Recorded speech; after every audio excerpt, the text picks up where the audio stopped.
Olá, meu aluno, minha aluna, seja muito bem-vindo à aula de Biologia. Eu espero que você esteja muito bem aí desse lado. Meu nome é Sost e eu vim aqui para trazer mais uma revisão para um grande vestibular no estado do Paraná. Um vestibular da Unicentro. Se você não é inscrito ainda no canal, inscreva-se. Se você gostar, deixa o seu like. Se você não gostar, deixe as suas observações para melhor a gente chegar com a informação até você. Quando nós pensamos em Unicentro, análise dos dois últimos vestibulares dessa instituição, que foi produzido pela Copsuel. Então a gente tem alguns assuntos lá em sequenciais em cobranças e em observação. Geralmente tudo de uma forma meio comparada. Muitas questões com parênteses para você julgar, para você ir lá nas alternativas e ver se há verdadeiro, falso, sequência de parênteses. Sequência de 1, 2, 3, 4, 5 e ver qual é correta, qual não é correta. Então foram provas bem abrangentes que praticamente cada item associava a uma parte. Tipo, biologia celular, foram cobradas organelas com as suas funções e características. Em duas edições. Não foi cobrado ainda a divisão celular. Respiração celular aeróbica, também não assim com detalhes. Apareceu geral e apareceu mais a fotossíntese em detalhes. Então eu fiz uma separação aí. Se você quiser printar essa tela, dê o seu print. Eu gosto de fazer anotações quando eu estudo. O nosso cérebro vai gostar de anotações. Nós teremos anotações, a informação visual e a informação ainda auditiva chegando nele e ele vai curtir todos esses aspectos para o entendimento aí dentro. Então vamos recuperar termos importantes para brilhar na prova da Unicentro. Comecei com divisão celular. Nós temos uma divisão celular nessas células eucarióticas que a gente vai caracterizar como uma divisão nuclear. Então a mitose e a meiose são termos que nós usamos para divisão nuclear. Lá na divisão nuclear, a gente vai ver envelope nuclear ou carioteca. Nós veremos ela fragmentando. Isso vai caracterizar a prófase, a primeira etapa da divisão. Assim como a espiralização cromossômica. A cromatina, aquele material genético disperso lá, vai começar a espiralizar, enrolar. O nucleolo vai desaparecer. Então, isso é visível durante a prófase. Durante a metáfase, nós veremos os cromossomos no seu termo, literalmente como a cromossomo. O grau máximo de espiralização da cromatina. E eles estarão alinhados na placa equatorial. Então, se tiver que enumerar fases com acontecimentos, na placa equatorial, o posicionamento deles. E aí, Soch, as fibras do fuso mitótico acromático prendem-se no cinetócoro, lá no centrômero. E aí eles encurtam, essas fibras encurtam e arrastam as cromátides para os polos opostos, cromátides irmãs ou cromossomos irmãos. E aí nós já estamos na anáfase, uma fase de um movimento contínuo. E aí, depois, na telófase, reaparece o envelope nuclear, o envoltório nuclear. Desespiraliza o cromossomo, reaparece o nucleolo. Então, telos é a fase final. Então, colocou aí na sequência, prófase, metáfase, anáfase e telófase. Aquele antigo macetinho do ensino médio, prometia a Ana telefonar em relação a você colocar uma sequência de eventos para a divisão do núcleo. E aí vem a divisão do citoplasma, que nós chamamos de citocinese. Você tem centrípeta, quando estrangula. Aqueles microfilamentos de actina do citoesqueleto, eles contraem, eles vão estrangulando e divide a célula em duas novas. E eu tenho aí uma citocinese chamada centrípeta, de fora para dentro. Nas células vegetais não tem esse estrangulamento porque tem a parede celular celulósica lá externamente. E aí a divisão é chamada centrífuga, foge do centro. O fragmoplasto, bolsinhas lá contendo açúcares, começam a produzir a parede celular para dividir e formar duas novas células vegetais. Então a gente tem essa separação. Se eu olhar para a meiose tem uma etapa chamada de reducional, ou meiose 1. E nessa reducional a gente vai ver, como o nome sugere, redução da ploidia das células. Uma célula diploide é aquela que tinha os pares de cromossomos, ou cromossomos homólogos, cromossomos do mesmo par. E aí, durante a anáfase 1 da meiose, separa os homólogos. E aí a gente vê a redução da ploidia das células. Então a meiose, uma etapa reducional, tem prófase 1, metáfase 1, anáfase 1, telófase 1. Ok. Durante a prófase 1 tem leptóteno, zigóteno, paquíteno, diplóteno e diacinese. Eu adoro biologia com esses nomes maravilhosos. Entre o paquíteno e o diplóteno, ali começando no paquíteno, crossing over, uma aproximação dos homólogos, troca de fragmentos, e isso vai aumentar a variabilidade genética naqueles gametas produzidos. Se eu pensar na produção de gametas para o mundo dos animais, ou a meiose para a produção de esporos no mundo dos vegetais. Então, durante a prófase 1 da meiose, grava, crossing over. Metáfase 1, os cromossomos estão alinhados na placa equatorial, só que durante a meiose 1, eles estão pareados, formam um parzinho de homólogo bem bonitinho na placa equatorial, e aí a fibra do fuso arrasta para os polos opostos. Mas aí a gente já vai entrar na anáfase 1, caracterizando a separação dos homólogos. E quando separa esses homólogos, aí a gente vê a redução da ploidia. Teremos a telófase 1, o envoltório nuclear ali vai reaparecendo um pouquinho, tal, de boa. Vai ter um espacinho de tempo chamado intercinese, e aí já vai começar a prófase 2. Depois a metáfase 2, anáfase 2 com separação de cromátide irmã. O mesmo evento ocorrendo na anáfase da mitose ocorre na anáfase 2 da meiose. Então teremos isso marcante. A divisão 2, aqui, equacional, ela é idêntica, já que a mitose também é uma divisão equacional, ou seja, que mantém a ploidia celular. Essa é uma visão ampla geral e legal para a divisão celular. Na meiose, formação de 4 célulazinhas haploides. Crossing over, segregação, tornam elas diferentes. Na mitose, se não ocorrer nenhum equívoco, geneticamente iguais. A mitose serve para crescimento dos seres pluricelulares. A mitose serve para regeneração tecidual. Então, por favor, foco na comparação e foco nesses processos de divisão celular. Eu destaquei embaixo aqui, vem para cá, respiração celular aeróbica. Sócio, mas a prova falou em fermentação. Fermentação é uma via anaeróbica de produção de energia. Então, células musculares. Na ausência de oxigênio, vai existir lá uma fermentação chamada láctica nas nossas células musculares, nas nossas hemácias para obtenção de ATP. Ei!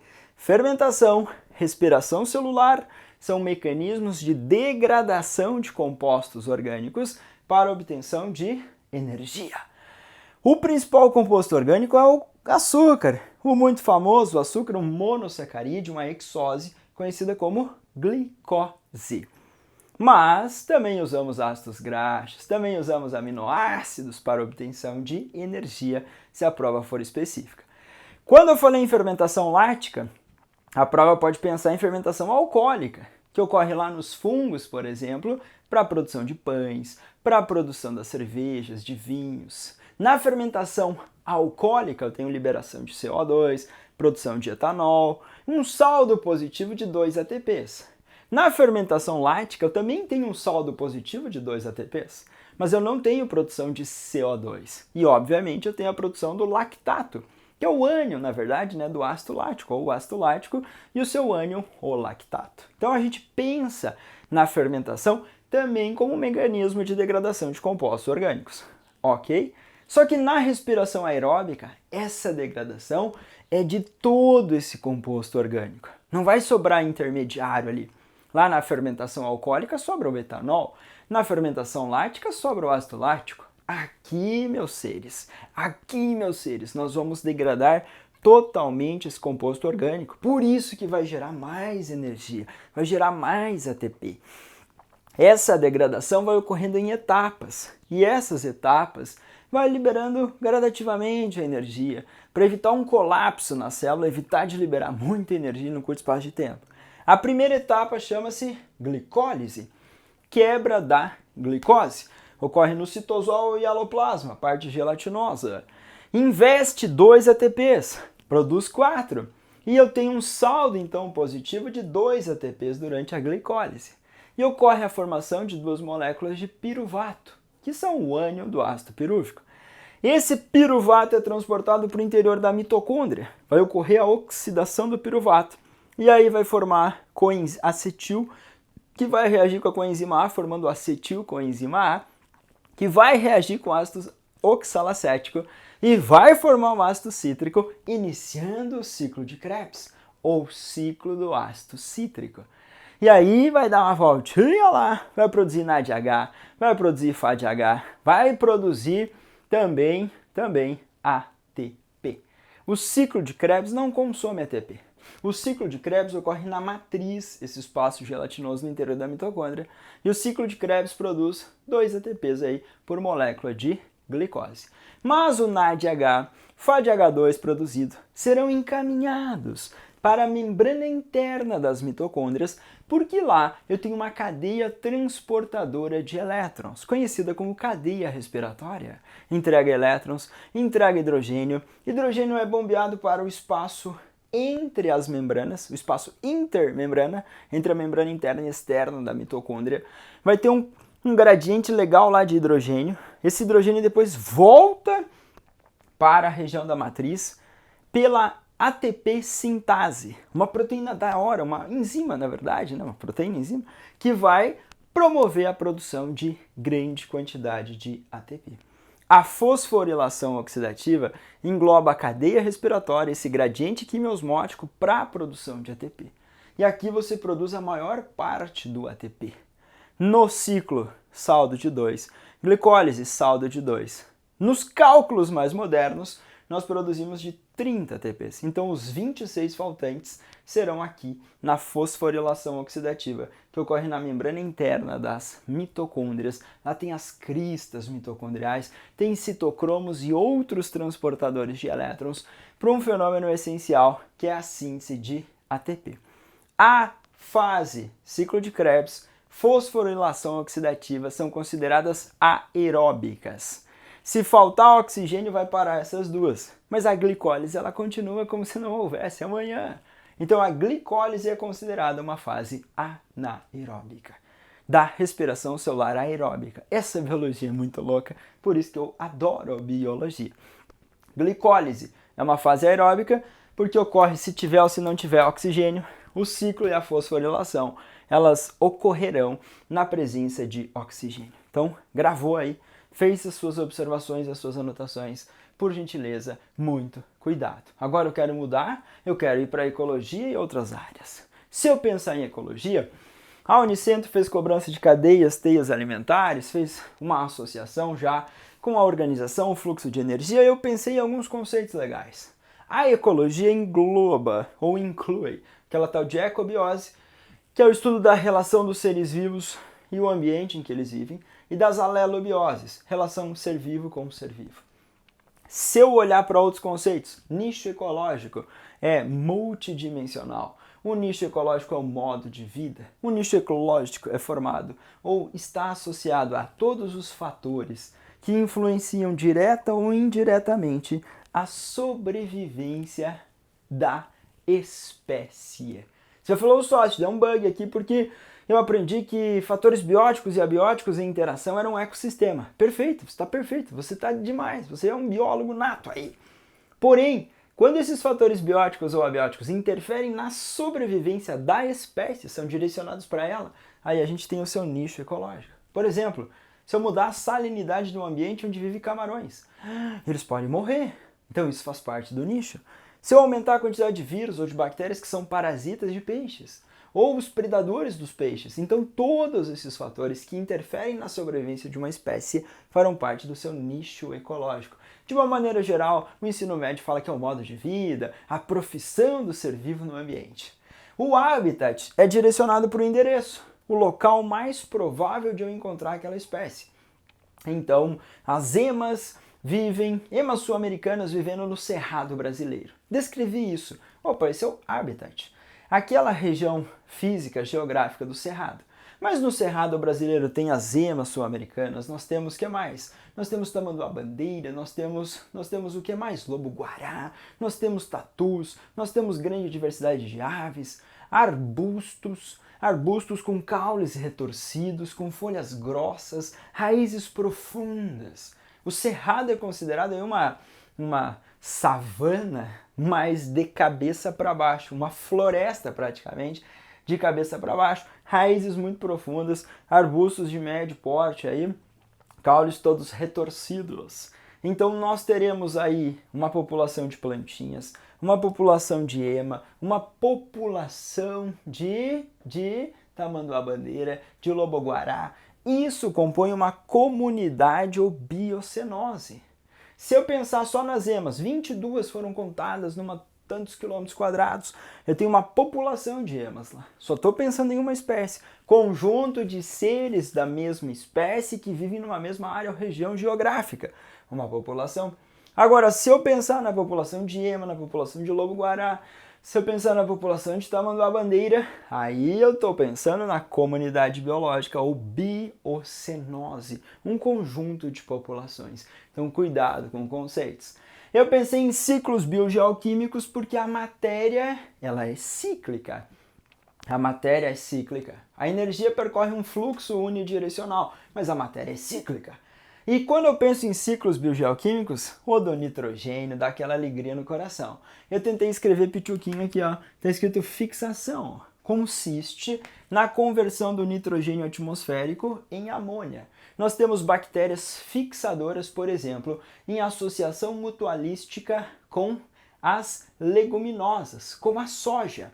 Lá tem uns nodos, uns carocímios, e lá a gente encontra Rhizobium, um gênero de bactérias importantes para essa fixação biológica. Teremos a conversão do nitrogênio em amônia, mas existem bactérias fixadoras também livres no solo, e elas convertem nitrogênio atmosférico em amônia. Essa amônia no solo pode ser convertida em nitrito. Esse fenômeno nós chamamos de nitrosação. O nitrito no solo é convertido em nitrato, isso a gente chama de nitratação. Esse nitrato também pode ser absorvido pelos vegetais, obtido pelas plantas. Pode ser obtido aqui na amônia, pode ser obtido aqui no nitrato, como a leguminosa que eu comentei. Quando essas plantinhas usam esses compostos nitrogenados, elas produzem lá os seus aminoácidos, suas bases nitrogenadas. O aminoácido, você lembrou, é importante para a formação de proteínas. Então você vai ter uma proteína, um conjunto de aminoácidos. A base nitrogenada faz parte do nucleotídeo, que é um tijolinho. Os nucleotídeos se unem para formar DNA, para formar RNA. E aí compor o corpinho da planta. Quando os animais comem os vegetais, eles obtêm esses compostos nitrogenados. Não esqueça que nas células, os compostos nitrogenados, aí que tem nitrogênio em maior quantidade, são as proteínas e também os ácidos nucleicos. Então esse ciclo do nitrogênio é importante. Ah, mas no solo tem muito nitrato, Swati. Também esse nitrato pode ser convertido na desnitrificação em nitrogênio atmosférico. Então um ciclo com muitas reações químicas para essa substância. A conversão de nitrogênio em amônia, fixação. Amônia em nitrito, nitrosação. Nitrito, nitrato, nitratação. Aqui, essas etapas nós podemos chamar de nitrificação. A prova falou que existem bactérias nitrificantes. Sim, as que fazem a nitrosação, as que fazem a nitratação. Bactérias do gênero Rhizobium, mutualismo, uma relação de íntima relação, uma relação interespecífica, seres de espécies diferentes e harmônica. Se eu olhar para bactérias do gênero Nitrosomonas, bactérias do gênero Nitrobacter, Nitrosomonas, nitrosação, Nitrobacter, nitratação, e as pseudomonas desnitrificando e devolvendo o nitrogênio para a atmosfera. Então a gente tem esse pensamento. Outros componentes químicos, gás carbônico. O CO2 é importante para a produção de compostos orgânicos como a glicose. A glicose é um monossacarídeo, uma hexose, e é produzida lá na fotossíntese. Então a fotossíntese sequestra, retira CO2 da atmosfera para a produção de glicose. Perfeito! A respiração degrada a glicose e libera CO2 para a atmosfera. Perfeito! Então a gente tem o ciclo do carbono e do oxigênio aí intimamente relacionados pela fotossíntese e pela respiração celular. Dióxido de enxofre, SO2, SO3, reagindo com a água e formando ácido sulfúrico, chovendo, blu, blu, blu, blu, alterando o pH do solo, dos rios, dos lagos. Aí eu tenho chuva ácida. Eutrofizar, não esquece, eutrófos. Às vezes você pode ter muitos nutrientes, muito nitrato, muito fosfato. na agricultura, para correção de solos e nutrição desses solos. De repente veio uma chuva, lavou esses solos, lixiviação, levou para os corpinhos de água, muito nitrato, muito fosfato, muito nutriente. E esses muitos nutrientes promovem proliferação de micro-organismos aeróbicos. E eles consomem muito oxigênio, diminui o oxigênio dissolvido na água, e a isso a gente chama de eutrofização. Faz mal para o ambiente aquático. Se eu analisar a histologia e a fisiologia humana, a Unicentro teve um histórico aí de cobrar córtex cerebral. Córtex é a casquinha, região superficial, substância cinzenta, bem externa no córtex, formado por corpos celulares de neurônios e células da glia. E aí a gente tem funções. Então eu separei aqui três componentes, órgãos importantes com inúmeras funções biológicas. Se eu olhar para o fígado, vai falar, ô Sócio, mas é um órgão. Sim, porque é um conjunto de tecidos. Mas estava escrito que é uma glândula. Sim, porque ele tem a função importante aí de secreção. Se eu olhar para o fígado na produção da bile, a bile é formada por água, por ácidos biliares. A bile tem bilirrubina, que é uma forma de eliminar uma substância que pode se acumular no nosso corpinho e ser tóxica, essa bilirrubina. Tem excesso de colesterol sendo jogado para fora. O nosso fígado armazena glicogênio, o açúcar de reserva de fungos, de protozoários, de animais, um polissacarídeo de reserva, lá no nosso fígado. Degrada o glicogênio, libera moléculas de glicose. O nosso fígado produz fatores de coagulação. Protrombina convertida em trombina. Fibrinogênio convertido em fibrina, na cascata de coagulação. Mas a protrombina e o fibrinogênio são produzidos pelo fígado, lançados na nossa corrente sanguínea. E aí, quando as plaquetas têm a sinalização, ocorre a cascata de coagulação.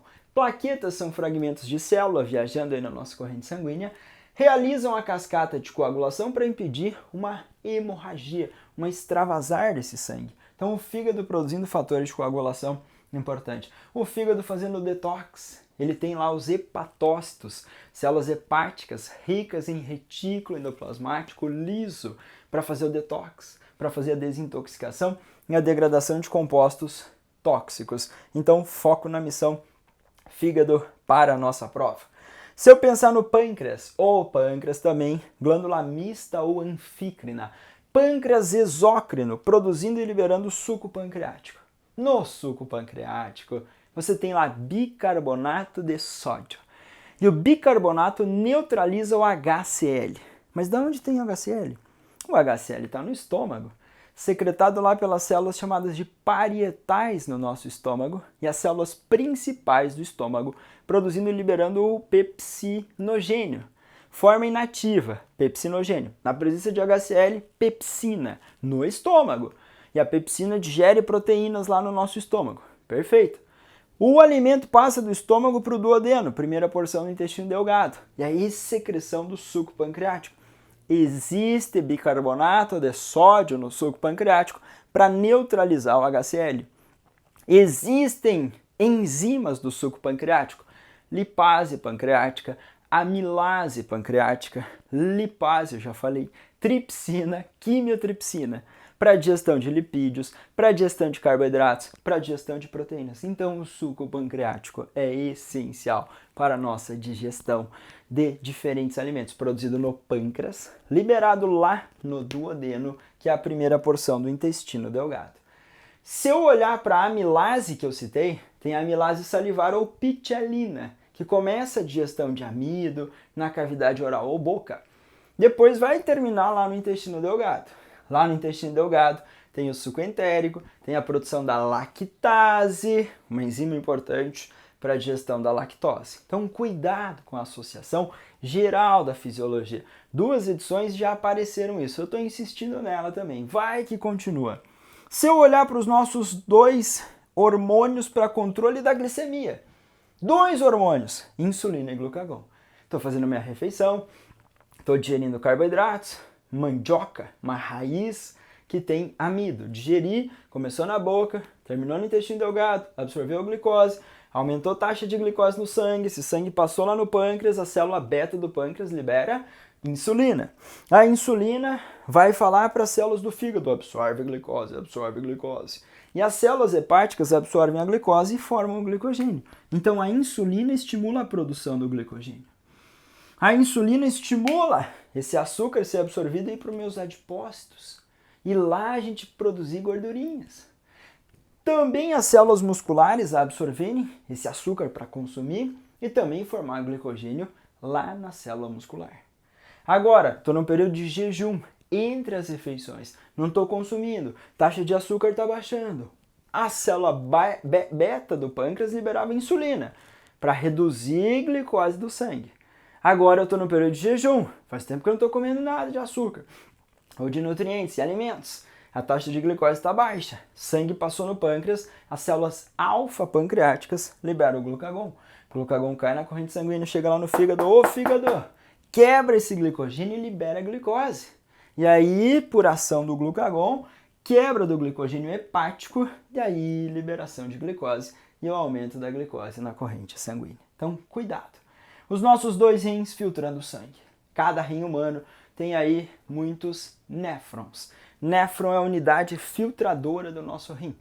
E essa unidade filtradora do rim, ela vai fazer filtração quando o sangue bater lá na cápsula de Bowman ou cápsula néfrica. Ao longo do túbulo contorcido proximal, ao longo da alça de Henle ou alça néfrica, túbulo distal, reabsorção e secreção. Reabsorver, volta para o sangue. Secretar, força. Os células jogam da corrente sanguínea para dentro do néfron para sair na urina. Reabsorção primeiro passo, filtração, reabsorção e secreção ao longo do néfron para produção da urina.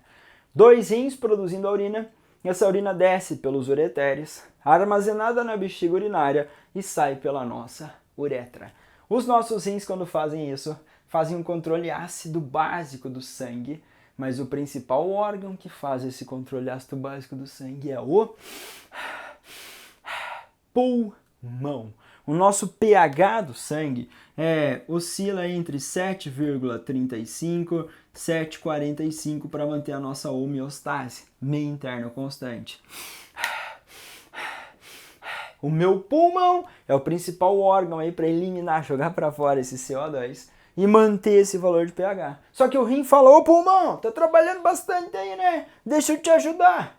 E o rim retira aí esses íons H+, e a nossa urina tem um pH que varia, mas geralmente ela é levemente ácida e um pH próximo a 6, porque o nosso rim ajudou. Quando o nosso rim ajudou a produzir a urina, ele retirou excesso de água, excesso de sais, e aí também influenciou no controle da nossa pressão arterial, a força que o sangue faz na parede dos vasos sanguíneos. Na parede dos vasos sanguíneos. Lembra do sódio? O sódio é o principal íon no meio extracelular.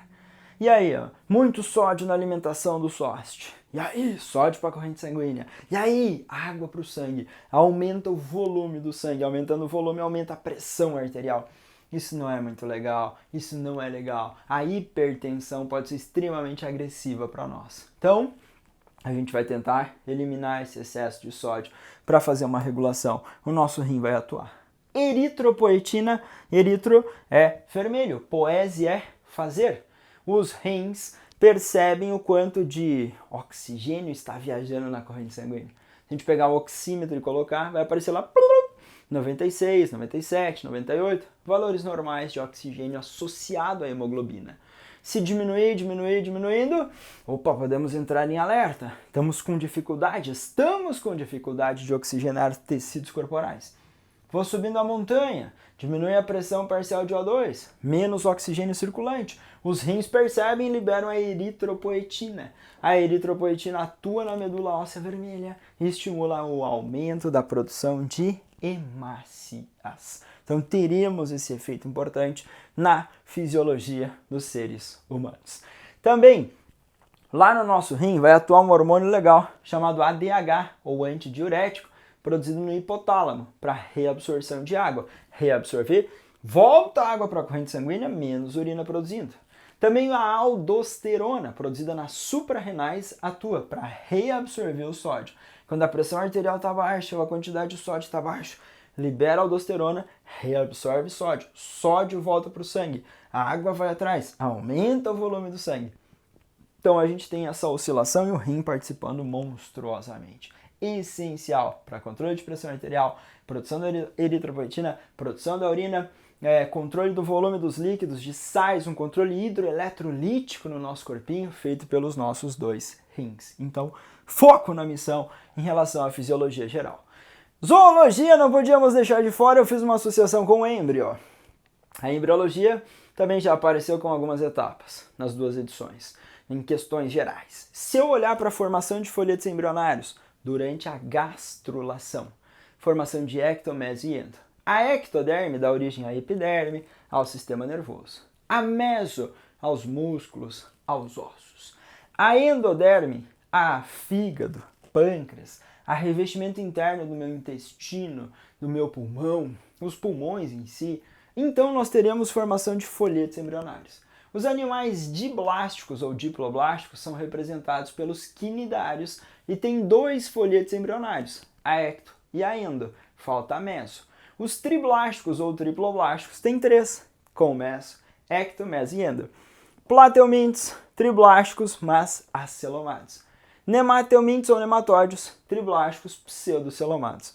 E todos os outros, com exceção de poríferos, que não formam folhetos embrionários, moluscos, anelídeos, artrópodes, equinodermos e cordados, eles são celomados. Então, característica de molusco, ele é celomado, ele é protostômio, corpo mole. Nós temos lá cefalópodes, polvos, lulas, animais que são consumidos na nossa alimentação.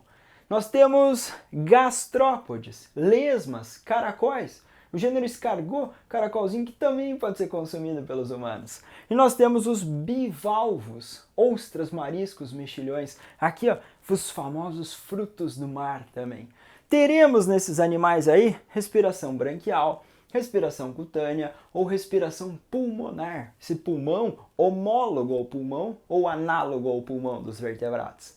Análogo tem a mesma função, mas tem origens distintas ou diferentes. Tipo no caracolzinho tem a cavidade do manto. Tem uma estrutura aqui chamada de cavidade do manto no bichinho, e aí o ar entra aqui e aqui ocorrem trocas gasosas. Quando a gente vê essa estrutura, uma analogia. Uma mesma função ou finalidade, só que uma origem embrionária não relacionada, né? Lá no pulmão dos tetrápodes, anfíbios, répteis, aves, mamíferos com pulmão. Se eu olhar para os artrópodes, um filo aí muito numeroso. Também a prova pode pensar em animais que nós consumimos. Estou pensando em frutos do mar, estou pensando em lagosta, estou pensando em camarão.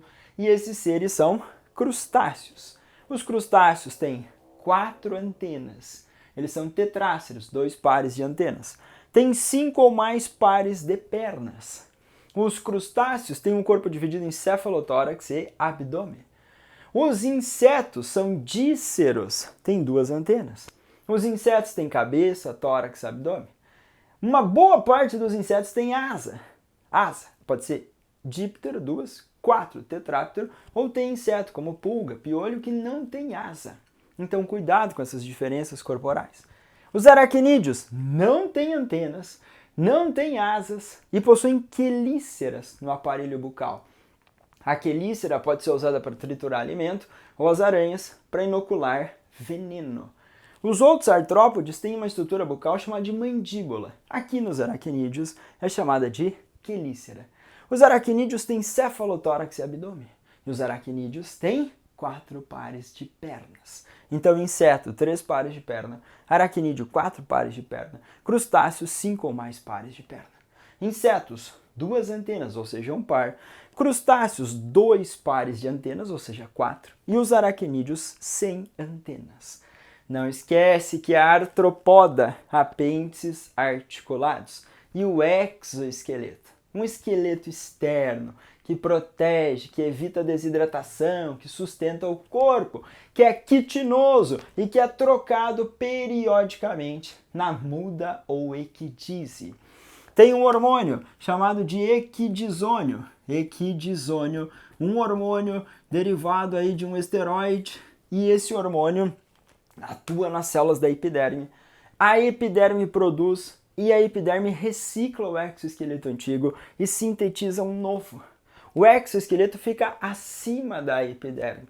E aí vai ficando fragilizado, o bichinho sai para uma linha dorsal, estoura a região dorsal, sai lá um animalzinho, ele tem um exoesqueleto flexível, ele consegue crescer, aumentar de tamanho. Então, isso basicamente garante para nós, a gente vê um gráfico que mostra um crescimento em escadinha dos artrópodes devido à troca do exoesqueleto. Então, teremos características marcantes.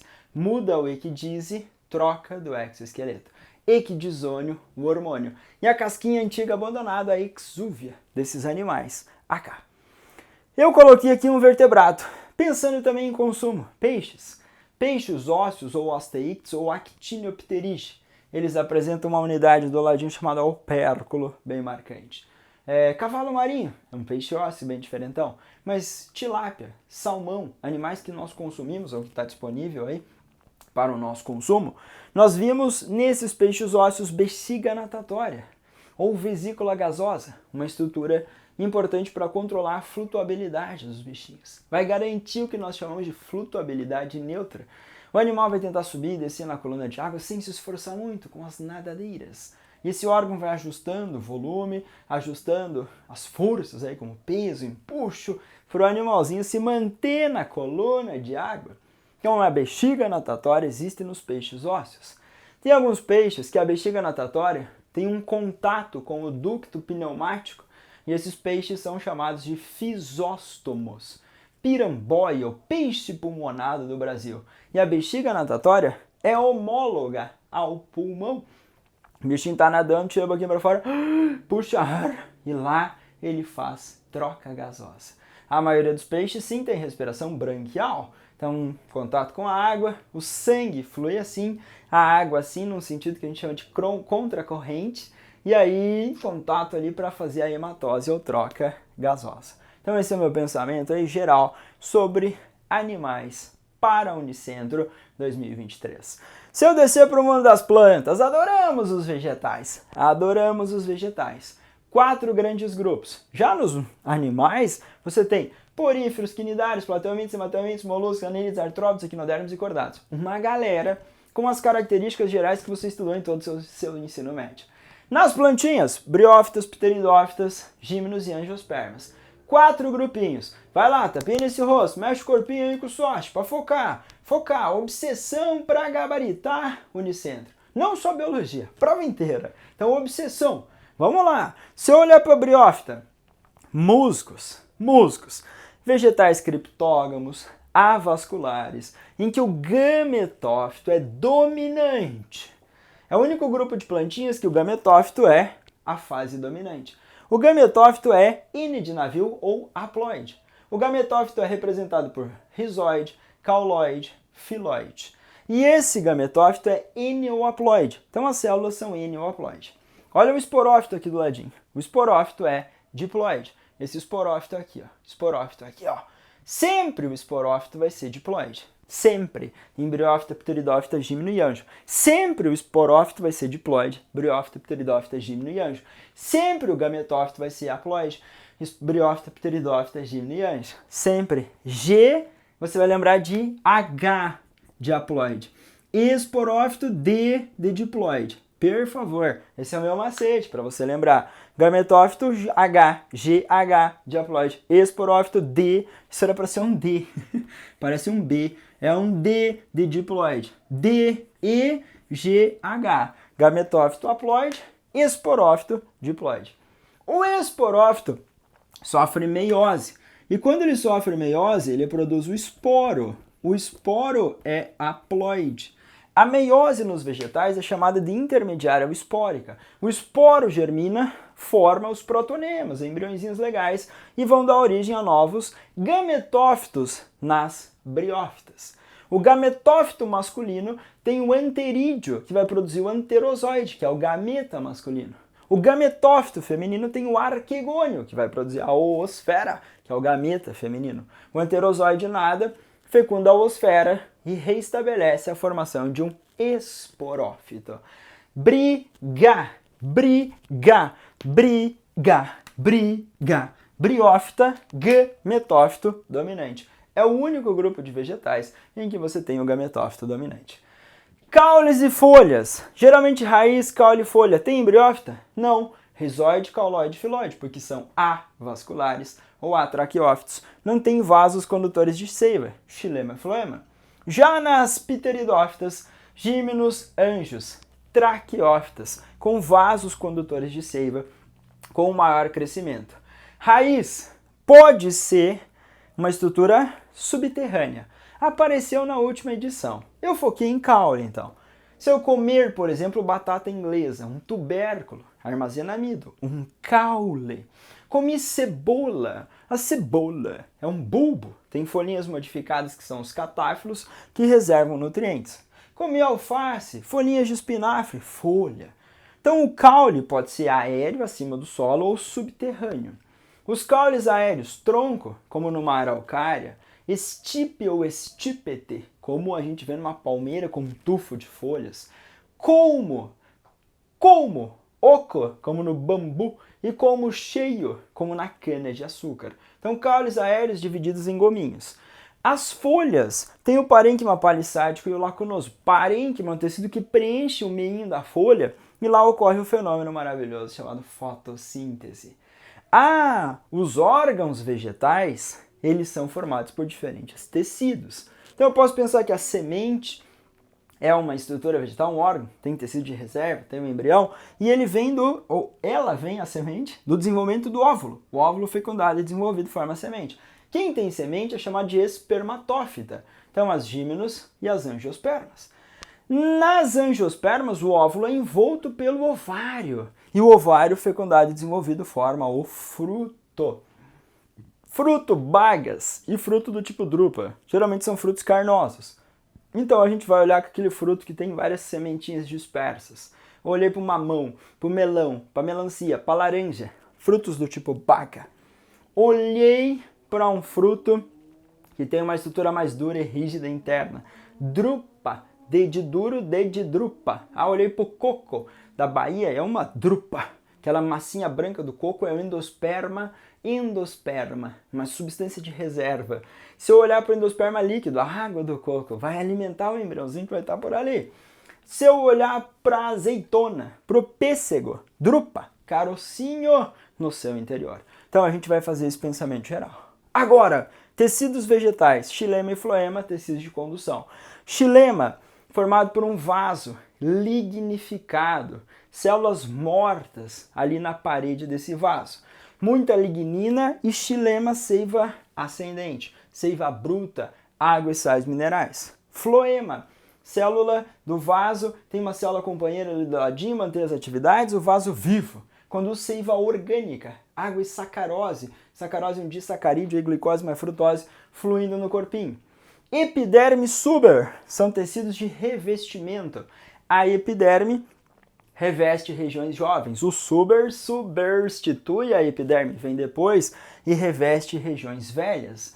No suber tem pequenas aberturinhas chamadas lenticelas para troca gasosa, umas rachaduras lá. E na epiderme temos pequenas boquinhas chamadas estômatos para as trocas gasosas. Então são anexos da epiderme os estômatos para troca gasosa. Por favor, esse é meu pensamento botânico. Lembrando ainda, colênquima e esclerênquima são tecidos de sustentação. Os parênquimas são tecidos de preenchimento, reserva, como o parênquima amilífero, armazenando amido, aquífero, naquela suculência de plantas xerófitas. Então, cactáceas, que tem um parênquima aquífero para armazenar água. Vitória régia, uma planta aquática que tem parênquima aerífero para flutuar e ficar na superfície, receber a luz e fazer a fotossíntese. Genética e doenças. Para a gente encerrar o nosso bloco. A genética não apareceu ainda como a genética que a gente conhece, então vai que é nessa, vai que é nessa. Eu coloquei aqui um heredograma, esse heredograma faz uma representação, quadradinhos, o sexo masculino, círculos, o sexo feminino. Essa herança aqui pode ser uma herança ligada ao sexo? Se a prova pedir para você testar, pode ser uma herança ligada ao sexo, como a hemofilia? Se eu colocar aqui XHzão, Y. Se eu colocar aqui XHzão, XHzinho. Um homem normal para hemofilia, uma mulher normal para hemofilia, mas portadora do alelo para hemofilia. Ela pode transmitir esse XHzinho para o seu filho, sexo masculino. O Y vem do papai. Se eu transmitir aqui, ó, XHzão, X alguma coisa, esse XHzão veio do papai obrigatoriamente. A mamãe pode mandar o XHzão ou o XHzinho. Então cuidado para você ter que encaixar. Sóste, mas perguntou se podia ser uma herança autossômica recessiva. Aí você põe lá azão, azinho. Você põe lá azão, azinho. Pode ser azinho, azinho. E pode ser azão alguma coisa. Pode ser azão, azão ou azão, azinho. Eu não tenho essa certeza. Então, cuidado para você pensar em heranças que podem ser autossômicas, recessivas. Geralmente você tem salto de geração, esses aqui não são afetados, esse indivíduo aqui é afetado. Então os pais obrigatoriamente são heterozigóticos na herança autossômica. Na herança recessiva ligada ao sexo, como a hemofilia, o daltonismo, a síndrome, a distrofia de Duchenne, você tem mães portadoras, papais normais, e essa mamãe fazendo a transmissão desse alelo. Sost falou que uma mãe daltônica transmite o alelo para o daltonismo para 100% dos filhos meninos. Perfeito, porque se ela é XHzinho, XDzinho para o daltonismo, ela vai passar o XDzinho para todos os seus descendentes. E se for do sexo masculino, vai receber um XDzinho, do papai vem o Y, e esses indivíduos serão daltônicos. Então, cuidado com essa organização. Conceitos. Aqui eu falei em ploidia. Eu falei aqui tem cromossomo homólogo. Cromossomo homólogo é esse negocinho aqui, ó. É aquele cromossomo do mesmo par, que tem o mesmo tamanho, a mesma posição de centrômeros, mesma sequência aí de genes legais. E aí, quando eu olho para cromossomo homólogo, eu encontro genes alelos. Tipo, eu coloquei aqui o azão.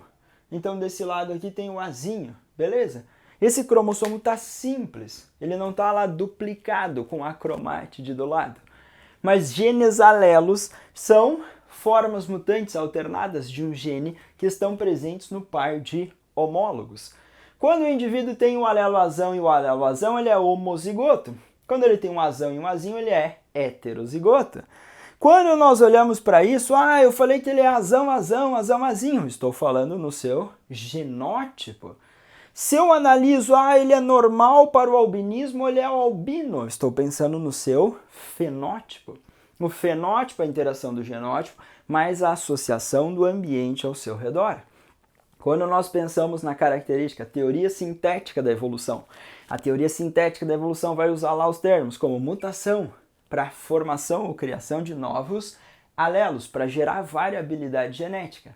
A segregação independente, o crossing over, misturam essas características, mas as mutações criam novos alelos. Mutação, segregação, crossing geram variabilidade genética na população. A seleção natural atua e reduz a variabilidade genética da população. Então a gente tem esse pensamento na teoria sintética da evolução. Quando nós temos populações pequenas, pode acontecer endogamia, os indivíduos cruzarem entre si e eles serem muito próximos porque eles são parentes. Então isso também reduz a variabilidade genética. Também pode acontecer deriva gênica ou oscilação. Deriva aquela ideia de acaso. Um incêndio, um tsunami, um meteoro veio e pode eliminar parte da população. Isso também altera a frequência dos alelos da população. Um alelo pode ser dominante em relação ao outro. Primeira lei de Mendel, segunda lei, a gente tem o pensamento de dominância. O alelo com a letra maiúscula representa a dominância sobre a minúscula. Mas lá no tipo sanguíneo, o IA e o IB eles são codominantes. Significa que no heterozigoto eu tenho a expressão do produto desses alelos em homozigose. Quem é do tipo sanguíneo AB, por exemplo, tem YA, o IAzão e Bzão, e vai expressar lá o aglutinogênio A, o aglutinogênio B nas hemácias. Não terá aglutinina na sua corrente sanguínea. Então, cuidado com essas alterações. Separei doenças transmitidas por mosquitos. Dengue e febre amarela são arboviroses, viroses transmitidas por artrópodes. Mosquitinhos são transmissores dessas duas doenças. Filariose ou elefantise é uma verminose causada por nematelmintes, também transmitida por mosquito. Aqui Aedes aegypti, a Albopictus, mas o Aedes aegypti é a principal espécie. Aqui, mosquito do gênero Culex. Malária, mosquito Anopheles. Malária é causada por um protozoário. Esse protozoário é transmitido pelo mosquito. Essa doença, malária, é caracterizada pelo ciclo no fígado, destruição de células hepáticas, comprometimento do fígado e também das hemácias.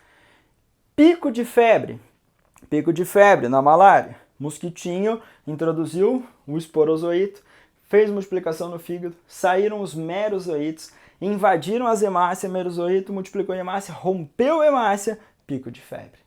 HPV, sífilis, gonorreia, são infecções sexualmente transmissíveis. Assim, obviamente, como a AIDS, ou síndrome da imunodeficiência adquirida, que eu não coloquei aqui. Mas, se eu olhar para o HPV e AIDS, são vírus, os agentes causadores. Infecção sexualmente transmissível, contato sexual, contato com essas secreções. O HPV, infelizmente, pode causar cânceres ainda. E nós temos vacina para o HPV.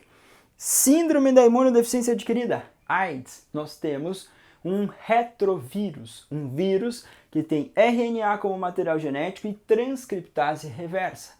A transcriptase reversa é a enzima importante para usar o RNA como modelo para formar um DNA viral. Mas o vírus HIV tem um material genético de RNA. Sífilis e gonorreia, infecções sexualmente transmissíveis causadas por bactérias. Bactérias como Neisseria ou Neisseria gonorrhoeae e Treponema pallidum, agentes causadores específicos. Não esquece que você vai tratar com antibióticos. Os antibióticos são medicamentos importantes usados para combater bactérias. E quando você elimina as bactérias não resistentes e mantém as resistentes, você tem um tipo de seleção natural chamada direcional. Junto com a evolução aqui, usei o antibiótico. As bactérias menos resistentes são eliminadas, as resistentes são mantidas. Por isso, usar o antibiótico com moderação e na prescrição e dosagem adequada. Eu espero ter ajudado vocês. Essa é a minha passagem aí para tentar ajudar vocês de uma forma carinhosa para fazer uma boa prova da Unicentro. Depois você me avisa como você foi e eu espero que você vá muito bem nessa prova da Unicentro. Um abraço e bom estudo para vocês. Qualquer dúvida, mande. O mais rápido eu respondo a vocês. Tchau, tchau!